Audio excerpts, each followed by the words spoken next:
back, old school, follow me back, rock the slide, dump the mic and pack the Mac and in my smile, right? Give me a pin, never. So, my 14-year-old has a boyfriend. He's 13 or 14. They're in the same grade. They're in the same classes. They go to school together. He plays sports. She plays sports. And how do we feel about that? And I think that all of us have varying ideas and ideologies, right? One of it is, well, this is my daughter, and I know what these kids are doing because I used to be in the 8th grade. I know what he's thinking. I know what he wants. But also, I remember being, if we're honest, shy and insecure and unaware of could I hug you? Could I not hug you? When are we going to kiss? Being a step parent of a daughter, now I realize she has that same level of anxiety. The same thing that I was feeling, she's feeling. And so the other day, she had her first softball game, first of the year. So the whole family, the mother, grandparents, uncles, cousins, everybody's there to support. We're all watching the game. We're cheering. She's turned around, looking, waving. Hey, yeah, softball, right? And then the boy shows up, and he's there with the friends, and he's watching the game, and she turns and she speaks to him, and hey, she waves, and then the game's over. And what do kids do when the game's over? They come to the family. Hey, everybody, thanks for coming out. That is not what happened. She walked off into the sunset with this boyfriend. They just walked together, right? They walked over to the building. She turned her stuff in. We picked her up and took her home. But you start to realize that as important as I am in her life, as important of a man, a protector, a role model, a sounding board, a resource, money, everything that it is that I do, she understands that, she respects it. But the truth is, he has a different level of leverage. He has a different influence. He has a different level of connection. And I have to balance that. And so at the beginning, I thought, is this bitch crazy? Like, you just gonna walk off from us? But then I think, well, she was so enamored with the event, so enamored with the time, that she has to experience her own life. She had to experience being in the moment and being present. And so, like, I've heard, hey, I'm not letting my daughter date until she's 40. You can't date until you're 25. You can't date until you leave the house. You can't date, on and on and on and on. And we hear this as fathers, and it's rhetoric, and we believe, okay, well, I'm the protector, and my daughter is pristine and innocent, and I'm not going to let some little motherfucker come through here and soil that up. I'm not going to allow this child to muddy that up. And so I'm the protector. But then you have to realize what that looks like. So you're saying that you're beating up 14, 15-year-old boys for wanting to talk to your daughter? That's your move? Because eventually, if that's the leverage, right, you're the father who is protecting the daughter against these alien boys, you have to realize that there's going to be a dude you can't take. As she gets older, her boys they're becoming into their prime. I am leaving my prime, right? And so eventually she goes away to college. She meets some college football player, some linebacker, right? 6'3", 240 pounds, but it's all muscle, right? Fast, got cardio, the whole thing. The only thing I have on him is intimidation because I'm the father, right? But you got to realize, if you're going toe-to-toe with this kid who she likes, you're probably going to lose. So what's the alternative? You get your friends, you gang up on him, you threaten him, you want to fight the kid. Well, eventually, now you're catching assault cases and murder cases for shit she wanted to do. Because the truth of the truth of the matter is, all those bad ideas that are happening aren't his. Some of them bad ideas are hers. Some of it is, my parents are gone, can you come over, right? And so as grotesque as it sounds, what I realized when I was younger, when she was younger, was my job is keeping the dicks out her face that she doesn't want. Because the truth is, there will be some that she craves. And as hard as that is for us to understand, as hard as that is for us to fathom and and rationalize and reconcile within ourselves about our daughters. It's a fact, right? The mother is somebody's daughter. And you know as good as I do, all those bad ideas weren't yours, right? Some of them were hers. And so then you have to wrap your head around what is beyond my need to feel like a protector, my need to feel like I'm still an alpha male in this environment. I need to be able to identify what's in front of me. I need to be able to evaluate the situation that's in front of me. And the truth is, they like these boys. And I would rather her date with her 14-year-old skills and her 14-year-old brain. I'd rather her date somebody who's 14 than to stifle that growth and allow her to just be a 14-year-old, 28-year-old, and then date this kid who's 28 with 14-year-old skills, right?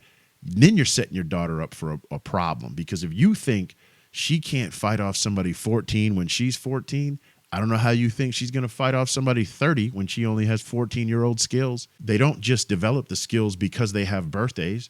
They develop the skills because they have experiences and because they are moving forward. Now, what I realized later, she told me, is that she really wanted to hug the boy at the end, and they talked later. He really wanted to hug her, but both of them were nervous. Both of them didn't know how to go about doing it. Does she hug first, or do I? Both of them were nervous, and I'm okay with that because they're learning together. They're in a process that both of them have the skill set for, so they're going back and forth. But what I don't want to do is subject her to a situation where you got a dude who's been dating 10 years, he's 24, and then now she shows up very virginal. It sounds like a good idea, but every dude isn't going to see that and think, oh my gosh, she's a kind of weak in this department, so I'll go easy. What does he look at? Ooh, victim. I got her, right? I can kind of manipulate this situation to my benefit, and she's going to run into a lot of those guys at that age.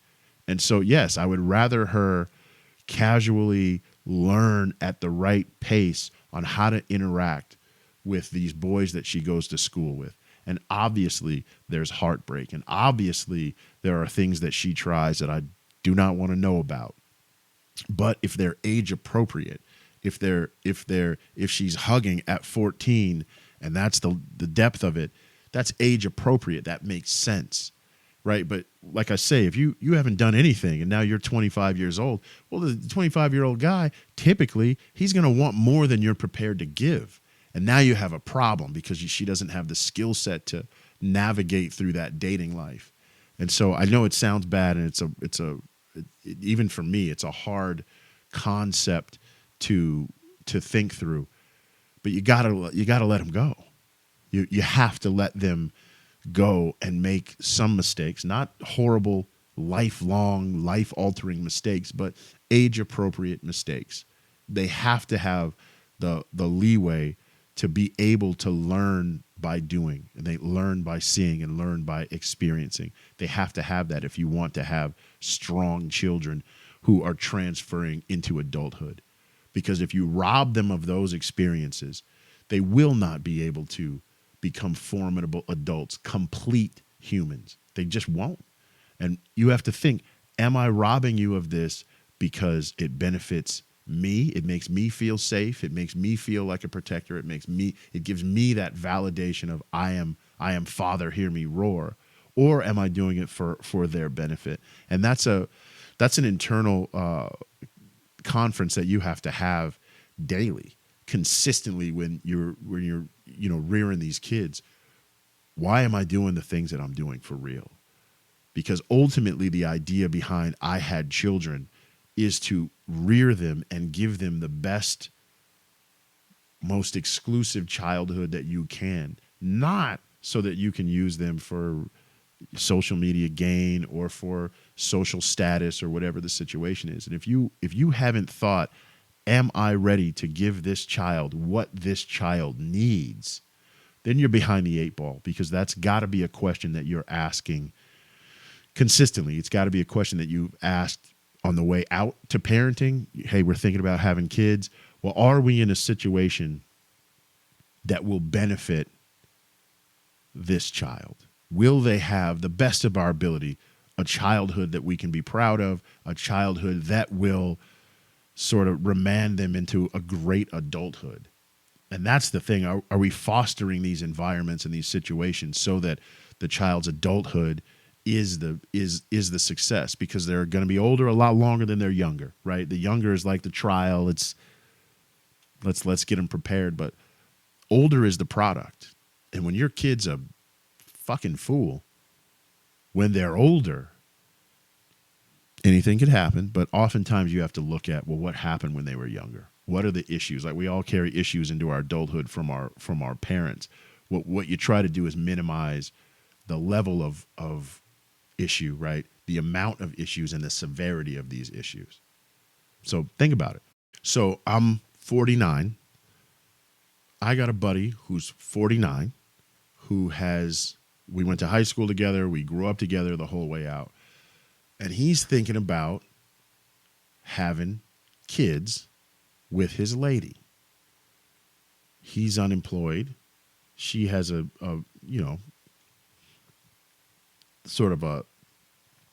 she has a blue collar job. They're potentially on government assistance, renting a place, not stable in their vehicles, not stable in where they live, not stable in where they work. She doesn't have children. He's got kids from a previous relationship. And the idea is, when I look, exactly what we were talking about, when I look at their situation, yeah, you're in love. And yes, maybe you'd make gorgeous children.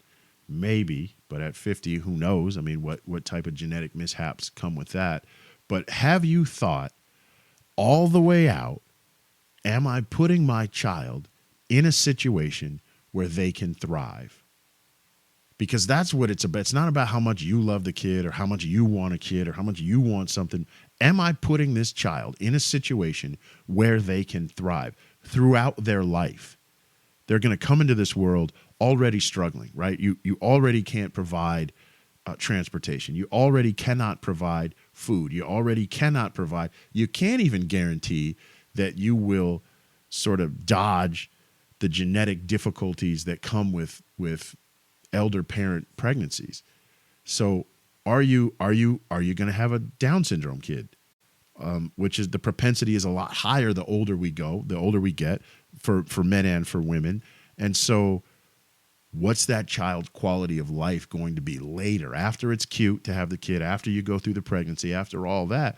Well, if you're not able to provide at 70, and now you have this kid who needs lifelong care at 20, then you leave the child in the world without a tether, without any sort of support. And I think those are the things that we don't think about. Well, what's going to happen to this child after I'm gone and after the child is an adult? It's just, wow, this would be cute. We could have kids. But there's so much more input into that. There's so much more that we need to think about when we think about, should I have a child or not? Have I provided, at least to the best of my ability at this point? Obviously, things change. But have I provided a plan and a place that is substantial enough that will foster that environment so that this child can thrive throughout their life? Am I going to be around to teach them the necessary elements of life that they will be able to be successful after I'm gone? And if you haven't, and if you can't, and if you're not in that position, then I challenge you to think about, are you having children because it's going to satisfy you? Or are you having children because you're going to put them in the best spot? And we need to have these internal dialogues with ourselves, and we need to have enough integrity to understand when we're being selfish. Man, you know, kids, that's the definition of selflessness. Once you have children, that's the model, right? That's what we have to be, as selfless as possible. So I challenge you, don't have kids when you're not in the right position. Parent them to the way that they need to be parented specifically, and take a back seat when they want to experience things that you don't necessarily want them to experience, but that are necessary in any adult life. So take that. Let's move forward. Follow, like, subscribe.